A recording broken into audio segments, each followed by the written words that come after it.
live in a changing world. Things are different. Many a time, a child tells the father, "You are from another epoch. You are from ages ago. The situation now is different." In a sense, it's true.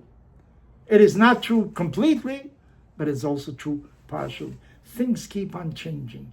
You know, the new forces in nature, new political forces, new economic interests. The world is constantly changing. I must have quoted it already. Alice in Wonderland. She comes to a place where she sees everybody's running. Says, "Why do you run all the time?" The reply she receives is, "In this place, if you stand still, you go back." And this is the world today. You can't stand still. You go back. I remember the synagogue where I worshiped. On the Sabbath, there was a man, he unfortunately passed away. He was younger than I am, by a couple of years. He didn't have an email address. I had never met a person nowadays that does not have an email address. Some will say, "I don't use my email much," but everybody has an email address. He only had a phone to answer calls, not to navigate the internet.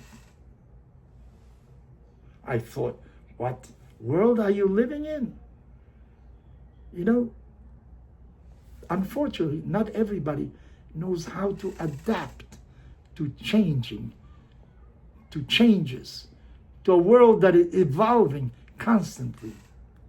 You know, our patriarch father, Jacob, had many problems. And maybe we are called Bnei Israel, the children of the third patriarch, because Israel was also his second name that God gave him. An angel had given him when he fought him before meeting his brother Esau.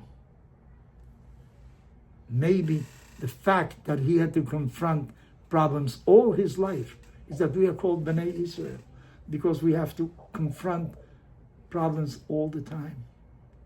The state of Israel declared its independence in 1948. In 1947, the United Nations decided to partition what was then the land of Palestine into two states, a Jewish state and an Arab state.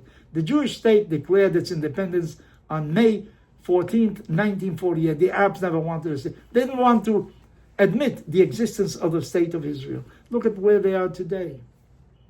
You know, they're fighting and so on. And look at where Israel is. Have you been to Israel and seen what Israel has developed in? Because they can't adapt to change. Land isn't so important today. I remember listening to President Peres, Shimon Peres. He once said, "What do you need so much space for? Today you can build vertically. You don't have to build horizontally. You can produce in agriculture 10 times of what you produced ages before. We have machinery. There's so many things. We have drip water in order not to use too much water. Israel developed that. Why do you need so much space for? Today you need something else. It's the intellect that really matters more. And yet there are people who are still in an age where they feel the greater the land, the more powerful the nation is. But reality is not so. Today it's the value added to something that is important. The greatest companies in the world own how much real estate, produce how many things. What does Amazon produce? What does Google produce? Think about it. What does Facebook produce? They produce something altogether different. It's no longer things, even though they may produce some things also. Here's Apple, very important, produces items, but it's the utility of those items that really matter very much. The progress is really something altogether different. So what I want to say to you is that we live in a world of transition, where every day something new happens. And the question is, whether you adapt yourself to these changes that occur in the world. You know, some people remain in puberty, they never get out of puberty. Some people remain with a high school mentality, and others progress. Each stage in life has its reasons. Each stage in life has its purpose, and growth means to learn from the past and continue in the future as well, and adapt to all changes that the world presents us daily.